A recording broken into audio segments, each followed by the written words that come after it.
Bryan Brown is an Australian icon.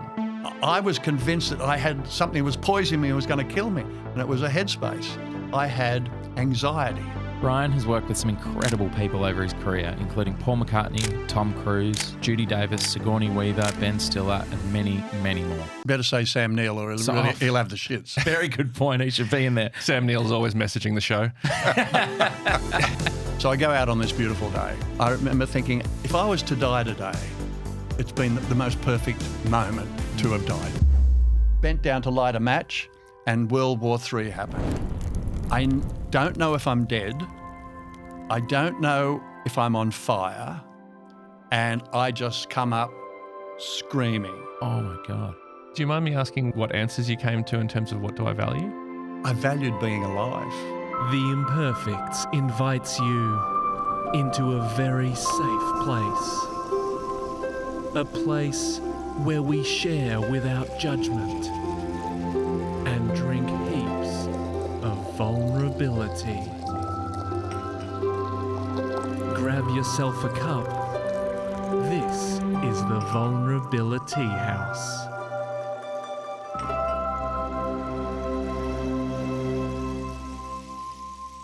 Australian icon alert. Australian icon alert.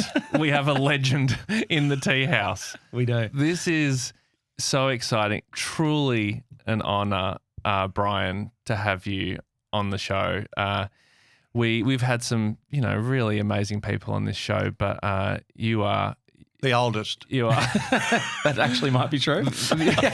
You are the wisest. Yeah. The wisest, yes. So, Bryan, it's such a privilege to have you on the show. That's very nice of you. Thank you. Now, people who listen to the show regularly will realise that there is no Hugh today. There's usually a third co-host, as myself and Josh and Hugh.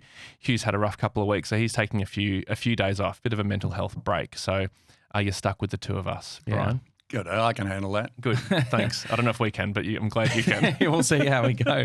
Which means we usually read a bio, and Hugh usually does that, but it means the job falls to me today. Mm-hmm. So you've stolen the first line of my bio, but I think there are a few people that this actually applies to, and it's not sort of sycophantic, that Bryan Brown is an Australian icon. Yeah. Bryan grew up in Western Sydney with his mother and sister, and what he later discovered was a somewhat poor upbringing. But at the time, his mother made him feel as though they wanted for nothing. Finishing school with nearly perfect marks, not sure he wanted to study, Bryan began working at AMP as an actuary. Actuary. One of my friend's brothers, I remember in school, was studying to be an actuary. And isn't that reserved for like the smartest people are actuaries? Totally. Yeah. And let's get it right. I was an actuarial student. Oh, okay. Right. That's what I went in to do because I was very good at maths and stuff. But I didn't want to go to uni, or I got a scholarship to go to uni because they were giving them out to everybody then. But Right. I didn't want to go to uni. I didn't, school was the best lurk I ever came across. Yeah, okay.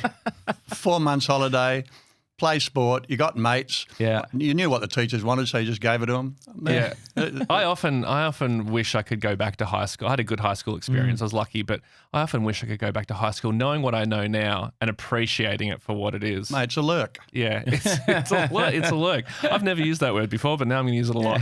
It's sticking in. Yeah. Okay. So whilst working at AMP at the bank, Bryan decided to Insurance company. Insurance company, sorry. Yeah. In our research, it came up that you auditioned for an end-of-year review at the insurance company's drama club. Yeah, that's right. So Yeah. the insurance company had a drama. Well, you got to remember, in those days, the big companies employed lots of people, and people went to work there for 40 years. Yeah. You'd meet your partner there, you'd get your mortgage there, all that sort of stuff. So if people are going to be there all the time, a smart company would make sure they had activities, social activities for their staff. Yeah.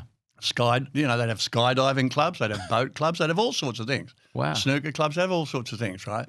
And the AMP had they had a drama club. I didn't know about that, and this was 4 years after I'd been working there. I didn't know they had a drama club, and they sent a thing around saying we're doing an end of the year review, and anyone that would like to audition, come on after work. And so I said to a mate of mine who was a bit of a larrikin there in the office, I said, let's go and do this. I said, there's got to be girls we haven't met yet. Oh, so you weren't sex drives everything. Yeah, and here we are. But so you weren't into acting at this point? This was purely just for meeting girls and Surfing, rugby league were the two things that my emotions were happy in. Okay. But your emotions must have become happy in acting pretty soon, because you quit your job, sold your car, moved to London to pursue a career in theatre. Is that correct? Yeah. Which is like, based on what you just said, Brian, in terms of like companies back then it was like a career for life. That, like, I think now if someone did that, it wouldn't be that dramatic, pun not intended. But now to leave a company that young for a really like a career that has no security, it must have been quite a radical thing. Well, when I think about it now, I would never recommend it to anyone. Yeah. Because just at the time I auditioned for this amateur night at the insurance company, I'd also looked around as an actuarial student, and I said to someone, who are all those blokes that come in here with the sharp cars and the good-looking suits and everything? And they said, they're the salesmen. And I went, shit, all right. And I went to the boss and I said, I want to become a salesman. And the thing about it was that as a salesman, no one knows where you are, as long as you get your figures in on a Friday. And I did this one night review and I loved it. I didn't know what I loved, but I knew I loved it. But what I did know was, they said to me after I did the audition, they said, look, if you want to do this, you can be a part of the company. And I went that next morning when I woke up to go to work, and I liked going to work. I couldn't wait to go to work, because at the end of that day I was going to do this thing called rehearsals. And I didn't have a clue what it was, but I knew I had to be there. Yeah. What was it about rehearsals that you liked? Well, I just knew I had to be in this thing. Like when they gave me this piece of paper to audition and I read opposite someone, I felt great. Yeah. Yeah. And I wanted to go back and do more feeling great. Yeah. And so I joined an amateur theatre. And so I was there at this amateur theatre, all weekends. I gave up surfing, gave up rugby league. Wow. And just was there all the time. And of course, as you said, my mother brought me up and everything. And so she was very happy when I decided I'd be an actuarial student. He's going to be professional. He's looked after him. Thank God I've done the right thing. I've set him on the right track. Then I say, no, I'm going to become a salesman. She goes, oh, Christ, your father was a salesman. And so but that's the only negative thing she said. And I was like, all right, well, then when I turned around, I said, when I was 25, after 4 years of being a salesman, and I did well as a salesman, I said, I'm going to England and become an actor. She was like, right. Okay.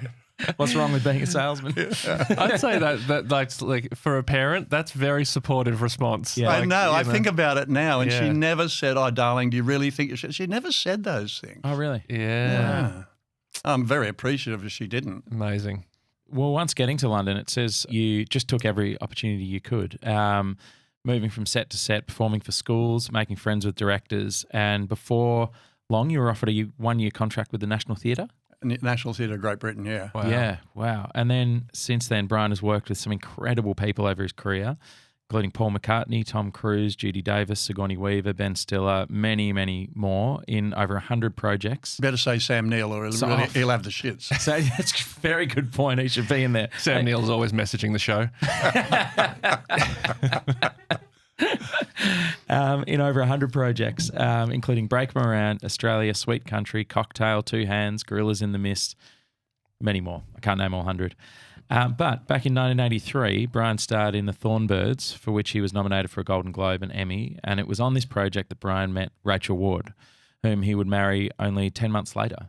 Yeah. And 40 years later, Rachel and Bryan share 3 kids, Rosie, Matilda and Joe, a farm, and I'm sure a lot more than that. And 3 grandkids now. Wow. Amazing. Exhausting. How's that? How's being a grandfather? Well, here's the interesting thing is, people said to me, like, oh, you're going to love being a grandfather and everything. And I went, yeah, hold on. I need to find out, all right, because I never knew grandparents. So my mother was an only child and her parents had died by the time she was 16 or something. Yeah. And my father had pissed off, and so I never knew his side of the family. So I never knew what a relationship was a kid to a grandparent. Yeah. So I had no textbook to Point go of by or reference, anything, yeah. point of reference. But of course, as soon as a grandkid comes along, it's goo goo gaga, come here, like you behave like everyone else. But I had nothing to know how I would emotionally behave. Yeah. I feel like I could. I mean, we've got the Vulnerability House cards here that you're going to pick some cards, choose a question, and hopefully something will come to you. But before that, I feel like I could ask you career advice for hours, but I kind of feel like you are kind of like in my eyes, the model of a great Australian man. Like unlike many other men, I would say in Australia, like in the sense of like your character and how you are, like the picture of an Australian man. So I'm almost like I'd be fascinated to know, like, if someone / me was to ask you, like, what advice would you give a man to live as a great man? Well, first of all, let's get it down to live as a man. I think everything in living is about finding who you are, what's the deep part of you, what do deeply you value, what do you deeply react to, what do you like to be literal or humorous, what is the you, and then allow that you to go into all the things you do. But you got to find you. And do you think you found you early? Well, I probably did, but I didn't know that. And I think it has a lot to do with my upbringing. I mean, I had in front of me a woman who worked hard. She had to get the rent to pay. And This she is had your mother? Yeah, and she had 2 kids to bring up. So I saw work as a very valuable institution. Yeah. It got you through life. You got paid some dollars, it got you through life. You could pay the rent, the electricity, So I saw work as something that was incredibly important, right? Which doesn't account for the fact that I became an actor so I could get out of it. But anyway. There is a paradox there. I mean, as a maths genius, that doesn't add up. But I'll let it slide.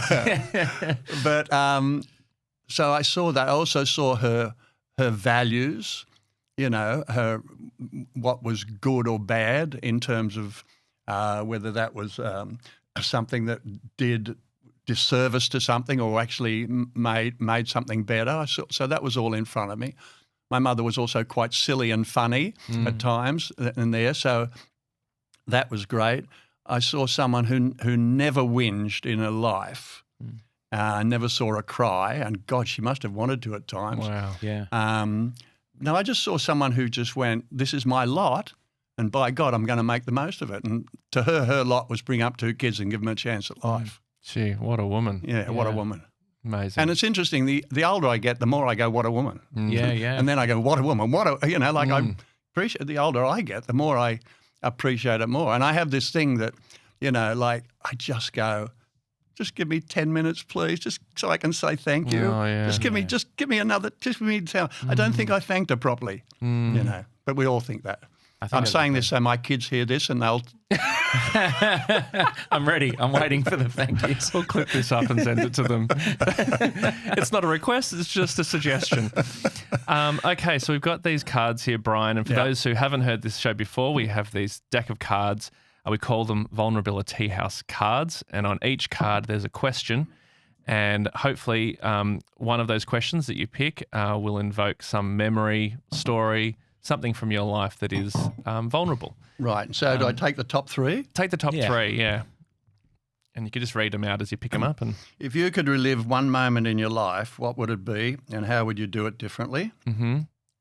What's been the scariest moment in your life? Mm-hmm. Have you ever taken a risk that didn't work out? Jeez. Wow. I mean, I can only imagine the depths of stories you've got for all of those. But well, I think I'm going to go with what's been the scariest moment in your life. Yep. Great. So what's the scariest moment in your life? Okay, so I've had a couple of scary moments. All right. There was one time I was doing a film in Canada and I had to go down these rapids and I was with this big bloke who's American Indian, big guy, and the pair of us had to wade in the water, and then we go over the little cliff and into the rapids, and then there was a boat down there ready to grab us. Was this for a job or was For a this job. For a job, yeah. And so it's getting late at night, or late in the evening, the light's going, like always on a movie, and they're saying, hurry, we've got to get a move on, we've got to get a move along. And it's meant to be winter, and we're dressed in very heavy clothes. Yeah. And so we get to there, and we start to go, and the stunt guys had done it just before us. And as we're starting to do it, I'm thinking, there's something about the stunt guys that's different to us. There's something about the stunt guys. Anyway, we start to go, and we get up to our waist, and then the water rushes us over the rapids and down the river. No one had asked this big American Indian guy if he could swim. Oh, really? So he now is doing the one thing that you do when he's finding something to push himself up, and that's me. So he's now pushing me down, and we're both in really heavy clothes, pushing me down, and because he's trying to save himself, I'm realising that this is a really not a great position to be in. The river's rapidly going now. I fight my way up, and here, only about 10 metres away, is the boat that has to get us. Yeah. Or else we just go forever down this river and die. They throw out a rope, and luckily I'm able to get the rope, and the pair of us get pulled in. He goes straight to hospital because his blood pressure's gone through the roof. Yeah. I go straight to the pub. Yep. The only answer. Really? So far, that aligns perfectly with what I imagined you to be. That's exactly what I imagined you would do. So that was a scary moment. But the one that's the scariest moment was, so it's a beautiful day, right? I'm up at my farm up in the north coast of New South Wales, and there's a beach there that I surf at. So I go out on this beautiful day to the beach, and it is beautiful. The sand is just golden. The sky is as blue as you like. There's nothing that Melbourne knows about. And the ocean's just looking, but it's flat, but it's very beautiful. And I think, all right, I'll go for a walk up the beach. So I go for a walk up the beach, a kilometre or so, and I stop, and there's a log there, and I think, okay, I'm going to go in for so I take off everything, and I dive in, and I under the water, and I come up, and it's just so beautiful, come up through this water, and I'm just feeling sensational, right? And I come back, and I sit on the log, and I look out, and I go, if I was to die today, it's been the most perfect moment to have died. I've just experienced a really wonderful natural high. Yeah. Wow. So I'm feeling great. Yeah. So I get dressed, I go home. Rachel says to me, look, I've got some stuff here I want you to burn off, right? So I go, yeah, all right, we'll do that. And she says, here's the, I've got the can of petrol here. I said, oh, no. We don't put petrol on the fire. We go and get some diesel. So we get the diesel, we put that on it, we light it, it burns down. And she goes, and I think, right, beautiful morning. I've done that needed to be done. Now I'm emerging more as a male. And I'm thinking, right, okay, the bloody gutters on that little cottage there, I've been wanting to clean them for ages. Yeah. Let's go and clean them. So I go and get the ladder, and I say, now, Bryan, this is where blokes get into trouble. They fall off ladders. Yeah. So I hold on tight, and I clear the guttering, and I put the gun, and I come back, and I'm feeling even better. Like everything's going up. Yeah. How long have you had the farm at this point? Like, are you... 35 years, because this is about 4 years ago this happened. Gotcha. Okay. So now I look down to a barbecue area, and there is a bit of stuff there that I've been meaning to burn. I think, I'll burn that off now too. Yeah. I go, I just used the last of the diesel. Oh, I'll just sprinkle a bit of petrol on the back end of the stuff. Mm-hmm. So for someone who doesn't know, why don't you use petrol? Well, what you don't do is throw petrol on a fire. Okay. That I knew, because it'll just come straight, the flame will come up at you. Okay. That's why if you see people with petrol, they'll put a little bit a long way, and they'll light it there so it runs up and goes. Right. So anyway, so I go, oh, I'm out of diesel. Okay, so I'll just put some petrol on the back of it there, a couple of pieces of paper down here, bent down to light a match, and World War III happened. And I just come up screaming. Oh, my God. And it's a surreal experience. don't know if I'm dead. I don't know if I'm on fire. What I do know is my body's going ding, ding, ding, ding, ding, you're in trouble, you're in trouble, you're in trouble. And I start screaming and I get rushed to hospital. I'm in the burns unit for a week. So your body was on fire? No, the heat. Oh, the heat. What had got me was it had been, I wasn't on fire, but had a heat hit that eventually took off all my face, all my arms, all the skin off my face and arms. All the skin off your face and arms? all the skin off. Yeah. Did Rachel find, where was Rachel during this? Did she? Rachel, I think, was having a drink and wondering why the hell I was disturbing her.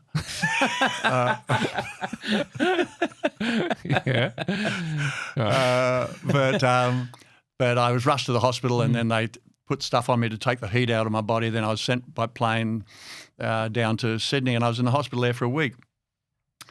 And I'm laying in there in the hospital and like my face is all burnt off, my arms. And I'm laying there and I'm thinking, okay, you've done all right with that head for 74 years, you know. What, you can't take another 10 years of, disfigurement? Or see what you like, won't it? See where you go. I mean, these are the thoughts that are going through my head. You mean you're thinking your face is going to be forever changed? Yeah. And I'm going, okay, well, the thing is you've been lucky to have a head to start with and now this is a new challenge that you're going to have to face.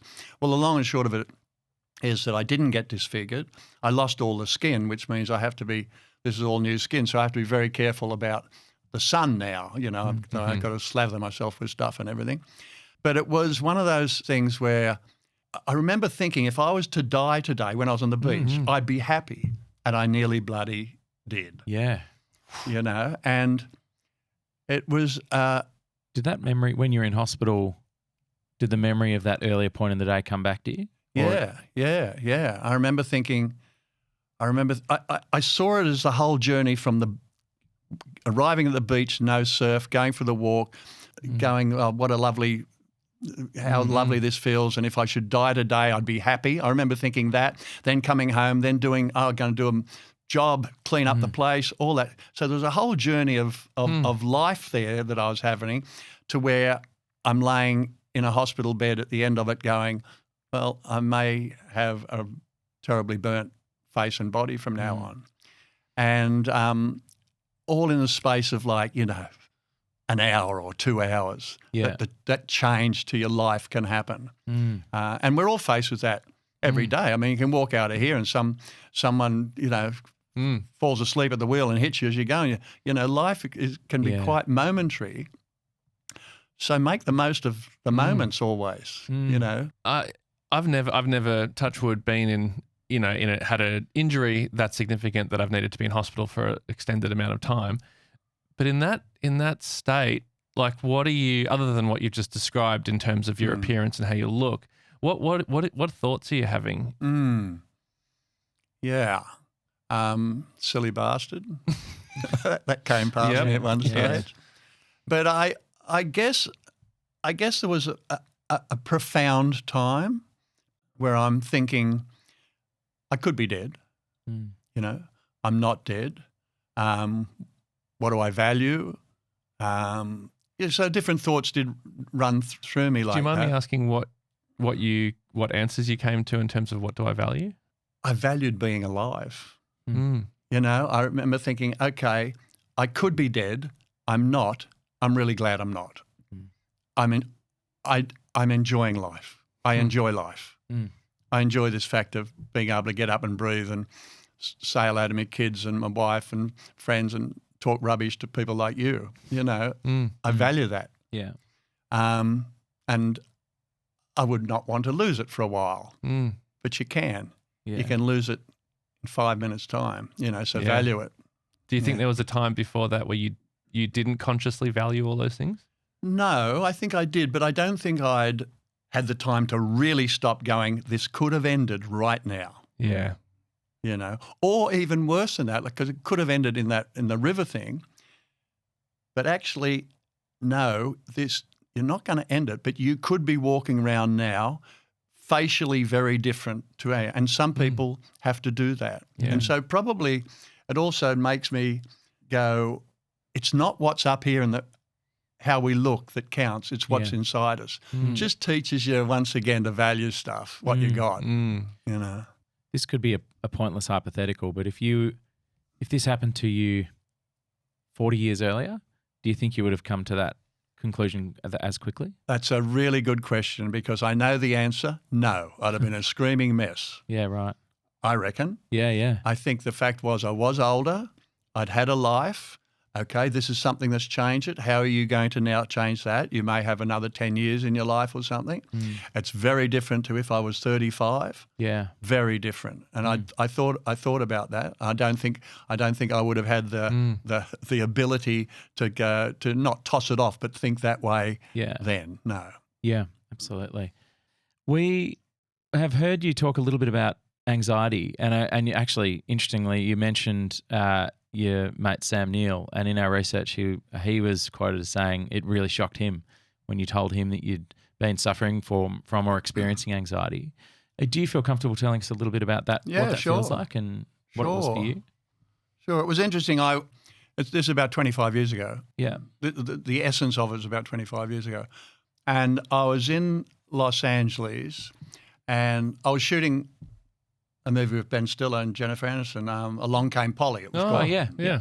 So I was shooting that movie, and I'd had to work on the Sunday. On the Friday night, I'd gone to a mate's place in Los Angeles for a dinner with a few people, and we're sitting out in his backyard. And I said, "Oh, it's cold. Can we go inside and finish the dinner in there?" And everyone was like, "Oh, you're cold. Oh, yeah, all right." So others weren't feeling cold. So that was a Friday night. The Saturday I had lunch with a bloke, and he said, "Are you all right? Your eyes are looking a bit.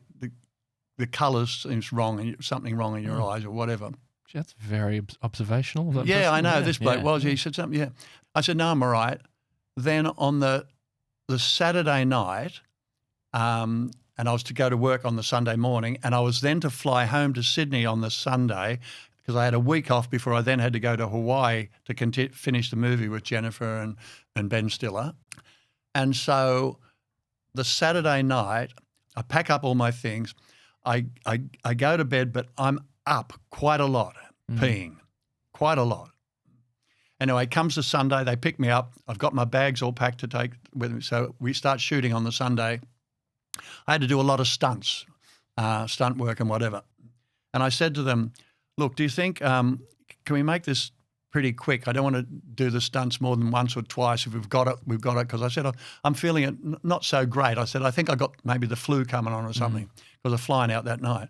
And so at about 4 o'clock that afternoon or 3 o'clock that afternoon, one of the assistants said, "We're taking you to hospital." And I went, "Oh, no, I'm not too bad." They said, "No, we're taking you to hospital." So we go to the hospital, and the lady says, "What's wrong?" And this is where I realised something was wrong. I said, "I've eaten too many lollies." And I wanted to say, "I don't feel well." But out came, "I've eaten too many lollies." I hadn't had a lolly at all. I mean, it's like, no, that's not right. Yeah. That, so something was going on. I was getting deranged in some way. Whoa, that's scary. So they put me in hospital. I ring Rachel and I say, "Look, I'm in hospital, but I'll be out in time to get the 9 o'clock flight," because I was flying out that night back to Sydney. Then they took me out. They checked on me. They took me up to a bed. Then a nurse went on either side, felt my pulse and everything. They said, "We're taking you downstairs." And they put me in intensive care. And I went, right, well, I won't be going home. So I'm in intensive care. And I was in intensive care for 2 days. And they said, "Your blood pressure's going down, down, down, down, down." And so I'm looking at it, whether, hoping that my pulse or whatever would go up while I'm in it. And you didn't know what? Yeah, I had a urine infection. Okay. Right, I had a urine infection. And that had is that the thing that was sort of triggering how you were feeling on the Friday as well? Yeah, I'd obviously started to get it. And in 2 days, I'm in intensive care. Yeah. And that experience of sort of the deranged thoughts and that is because I know that can happen quite often. Is it a UTI? Was it a UTI? Was it? Yeah. Because there's a great episode of Succession actually where Logan Yeah. He has like Yeah. exactly the same thing. Yeah. Yeah. So anyway, but at the end of that week, I was all right. But what I didn't realise, every time I'd start to travel or go somewhere, what would happen to me is I'd go somewhere and I'd start to want to pee more. Oh. What was happening was that subconsciously I'm thinking, oh, I'm going to such and such a place. Well, I hope they've got a really good hospital there if I get sick. Or maybe they haven't got a good hospital there. So that was building up the anxiety. But what it was showing was that I was wanting to pee. Yeah. The first time this happened, I went to the doctors and it was like, okay, you've got a urinary infection. Again, we'll give you these antibiotics. I didn't have a urinary infection at all. I had anxiety, and that was bringing it on. But it took and that would happen to me. That happened to me during the next 12 months quite a few times, right? And it was, like, oh, not this again, not this infection again. I knew how important it was. I had to get rid of the infection. Well, I didn't have an infection. I actually had anxiety. Right. And so it was only when I was with Matilda, my daughter, and we were coming from Sydney down to the Melbourne Film Festival or something, and as we went to get on the plane, I went, oh, God, Tildy, I've got that. I must have the infection again. I want to go to the toilet. And she said, Dad, you're like me when I go for an audition. I want to pee. And I went, is that what it is? Is that I haven't got something's making me want to pee? So I said, all right, I want to talk to when I went home, I said to my doctor, I want to see a psychologist. So I went to see a psychologist. For the first time? Is that the first time? For the first time, yeah.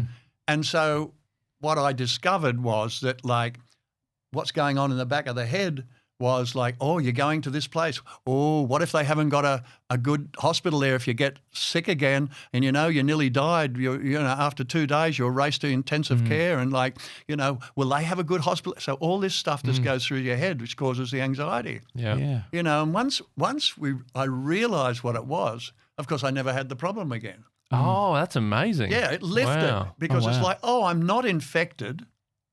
Ah, right. I'm not infected. Yeah. It's this. And so, deal with this and talk with the psychologist some more and whatever and help let that get away.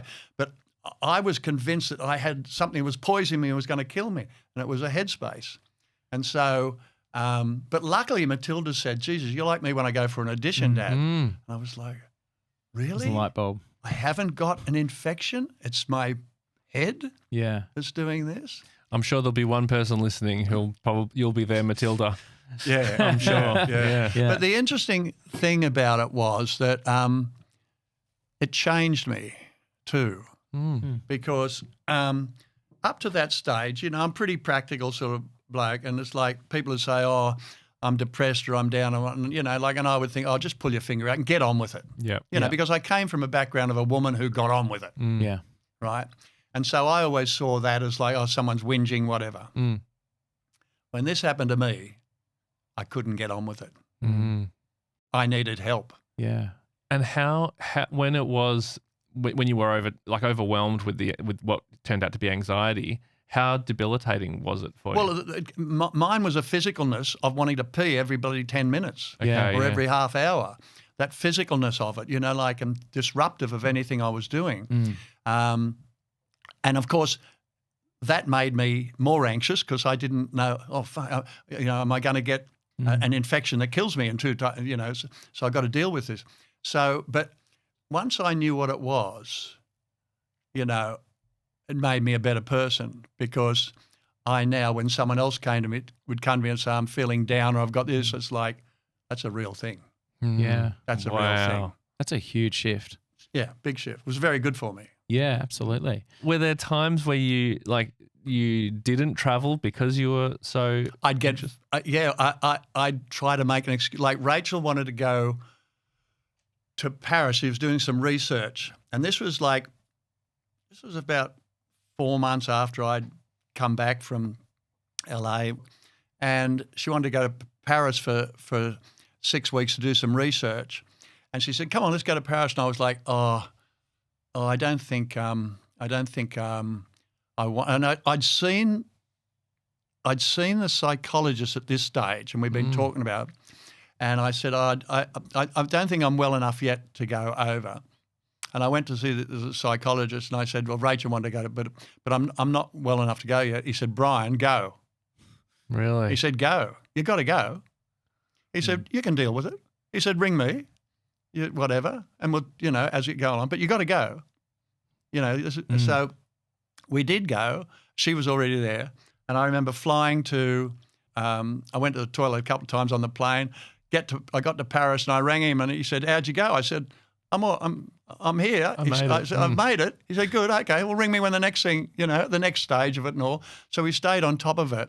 And that was because it didn't just drop off when I knew it was mental. Yeah. I had to go through a process of getting this out of me. Oh, that's an important thing. Yeah, to know, it wasn't I I suddenly found out that's what it was and it was all over. Yeah. No, I now really had to deal with this, and the psychologist was great. He was fabulous. Yeah. And I ring him and I say, yeah, I'm doing okay. I'm doing okay. He said, yeah, you will. Keep going. It's okay. But face it. Yeah. It was really great. He said, no, you've got to go on that plane. He said, because if you stop doing things, your life's going to get smaller and smaller. You've got to do this. Yeah. And I'm really glad he said that. It's great advice. It's quite a vulnerable thing to sort of say, I'm struggling with something and I might need help, or even not even getting to the point of like, I might need some help here, just that I'm struggling with something, be it depression or anxiety. And traditionally, we see vulnerability as not archetypally male. I'm interested to hear your thoughts on how vulnerability works with regards to masculinity. Does that question make any sense, or am I just sort of word salad? Yeah. Now, I'm very glad that happened to me. It opened me up in a way that I had needed to be opened up before. I'd come from a woman who didn't ever seem to be depressed or down. She just had to struggle with stuff. But I saw the obvious things she struggled with. I didn't necessarily know there might have been something else that she was dealing with too. She probably would have been with the struggle. So I'd never come across anything like that. And it enlarged me in sorts of ways where I thought more about what it's like to be human. And it certainly made me very aware of people and what they go through, and realise that mental health is worse than physical health. Like physical health, you can see it. Oh, I've cut myself, I better fix that, or I've broken my arm. But mental health, you can't see it. You're just dealing with it. But it is real. Yeah. It's real. It's powerful. But given my nature, as soon as Tildy said that, I went, oh Christ, I don't want this. I want to see a psychologist then. I want to see the person that deals with this shit. So, I would say, don't ever be scared of saying I've got this. We all get it. There's no shame in there's no shame in it. God, no. You're human. Those things happen. Yeah. Deal with it. And there's people out there that'll help you. Yeah. Yeah, I think that is the surprising thing that people can't believe. People who've maybe dismissed psychology or therapy in any way, but you find the right one, and it can be helpful in ways that you can't yet imagine. Oh, yeah, absolutely. Like, it was such a relief when I realised that this wasn't physical. I actually was glad to know it wasn't physical. Yeah. Oh, right, there's a whole new world out there. Up here's got to get sorted out. Oh, so how do we sort up here now? What do I got to do? You know? Don't be scared of travelling. I'd get on a plane and I'd immediately want to go to the toilet. But after I got through there, didn't have a piss for weeks. That's another issue, actually. That's a whole different episode. I love the way you said it before about it being part of the human experience, because I've had bouts of depression and some moments in my life of dark times, and I never want to glamorize them because they're shit. It's tough. But I do think when I'm in a better space, I do feel like there's no shame in it, and there's no shame in being vulnerable about it, because it's kind of means to me like I'm experiencing more of what it is to be alive. To be human. Yeah. Yeah, no, I'm glad I went through this. I could understand other people better that they'd gone through. I wouldn't be dismissive of it in my mind about someone. It's real. Yeah. but also it's mine. So let's hey, can you help me with mine, please? You know? Yeah, well said. You know? This might seem like a bit of a sidestep, but you seem like someone who is in love with life in a non-sort of cliched way, not like I'm loving life like a sort of postcard thing, more of loving learning about the experience of life. Is acting the end goal, or is acting more like the best way you've found to learn more about the human experience? Yeah, it's a really hard question, right, that you're asking there. I go back to that day that I had to go along and audition for that thing at the end, and the strange high that I got out of it that I didn't understand at all but wanted more of. I felt comfortable there. And so my job is I play characters. I don't pretend to be other people. I have to be other people, right? Whatever that's called, you know. And I don't want to get into this because it can be terribly wanky.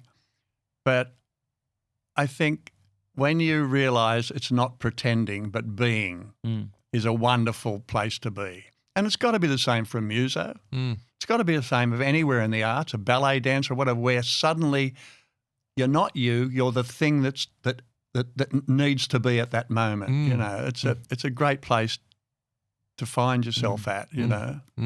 Yeah. We could ask you many questions about what you've learnt from being an actor, but I want to find out what you learnt from being a salesman. Yeah. I'm really glad I became a salesman. I'm really glad I did. I mean, like, I learned statistics. So I had to get a sale. So basically, to earn the income I want, let's say I had to get 3 sales in a week, right? I'd have to make, say, 100 phone calls. 20 people would say, yeah, come on round. And 3 of those 20, I would get a sale. And that would be, so there was statistics. And so, you know, I spent 4 years as a salesman, and that statistic was you don't get turned off by a no. Someone say, no, I don't want it. You think, you ripper, got that out of the road, because the yes is down the road here. Oh, you know, embrace good. The no's. Embrace the no's, because you're going to get them, and get them out, and you'll get down to what your statistic is. You should get 3 sales out of 10. Yeah, I was going to say that would come in handy as an actor, but I can't imagine It does. Oh, okay, good. It does. Well, I can't imagine you would have been told no much, but yeah. Well, yeah, everyone is. Oh man, I auditioned for number 96 and some of those, and I couldn't get a job. Yeah. Thank God, because then I got films instead. But no, so you sort of work out what your statistic is. So what I learned as a salesman was to embrace the no's. Yeah. Right? So when I became an actor, you're going to get a lot of no's. You know, you're going to get a lot of no's, particularly as you're starting out before you maybe get a name where people want you and something like that. So whenever I'd go for an audition, someone saying, no, you're not for us, instead of going into a depression of going, oh, I wasn't good enough, you know, and I'd go, oh, I got that fucker out of the road. You know, let's go for the next audition. Gee, that's an amazing way to look at it. Because it's there. Yeah. I just had to go. You can't have it. You can't have everything immediately you want it. Just, you know, it'll come. Just, I guess, persevere, and you get what your statistic is. Yeah. But it was a really great thing to learn, which I was able to take from being a salesman into the business I went into, where there's a lot of rejection. But I didn't see it as rejection. I just saw it as a statistic. Yeah. And moving one step closer to the yes. And moving closer to the yes. The yes is there. Such a great lesson. It reminds me of, like, you know, in sport where, you know, like whether it's like anything like basketball, footy, or anything, but you know, there's a player, like say in basketball, I'm always amazed at the really good players who'll keep shooting and they keep missing, and they'll miss like 10, 15 shots, and I just think, stop shooting, like it's not your day. But they keep shooting, and eventually it starts going in. Yeah. And it's that's an amazing skill. Because what they know is they might get the first 2. Now they're going to miss the next 13. Yeah. Or you might do the 13 and then you get your 2. But you're going to get your statistic. Yeah. You know, you're going to get it. But to get it, you got to keep at it. Yeah. God, that's Brilliant. very good. Yeah, that is such a good point. And it kind of ties back to what you said about knowing what you value, because I've spent a long time, honestly, probably 35 years of my life, seeing other people do life, and say, that looks pretty good. I'll take a bit of what they're doing, and that looks good. I'll be a bit of that, and I'll be a bit of that. And it took me until having kids, I think, and maybe starting this show to go, you're okay as you are. Just listen to what's in here. Yeah. Do you have advice to people who are on that journey and a little bit where I was, maybe? Well, I think you just answered it, you know. Have kids. Yeah, well, there's a lot to be said for that. Like, you know, they want you to be honest. Mm. They want to know who you are because you're important to them. So who are you? Mm. You know, I think my mother helped me going, you have to be who you are, without ever saying that. But like, here's our circumstance. This is what we have to do. You've got to mow the lawn for me. You've got to do, it all had a place to be. That was my job to do that. It was her job to bring us up. It wasn't as though there was a lot of fancy frill stuff to muck around in, but it was good. Yeah. I never wanted anything else but that. It was fabulous, you know. I was loved. What more can you ask for? You know, and someone wanted to work their ass off to make sure I had a life. So what more can you ask for? So I learnt a lot from Molly Brown. I learnt a lot. Did you ever have a chance to talk to her about how hard it was? No. No. Because she never made it look hard. She made it look like that's what had to be done. Yeah. So there was never I never got her. I mean, she, you know, I got belted a few times. You know, the strap would come out, you know, when I'd be stuffing around and making things difficult. I'd be like, okay, and that probably happened 5 or 6 times during my life. But, you know, once again, you know, I used to get the strap at school and, you know, the thing at school was to see who could get the most straps. So Oh, it's like a challenge. A challenge, you know. Jeez. But with her, it wasn't a challenge. It was like, with her, it was like I had disturbed something that was important. And that was about growing up, having values. I disturbed it, and she was going to remind me by a good bloody whack around the legs. Very different time. Yeah. Yeah. And it wasn't as though you were butchered every day of the week, but, you know, 3 or 4 times a year, you'd made her life difficult, and it was difficult enough, you know, because you're being selfish. Simple as that. You'd taken the selfish approach here. Yep. One day you'll have to write the story of Molly Brown. Mm-hmm. Actually, on that, you're an author with a new crime fiction book out now, The Hidden. What drew you to writing? Yeah.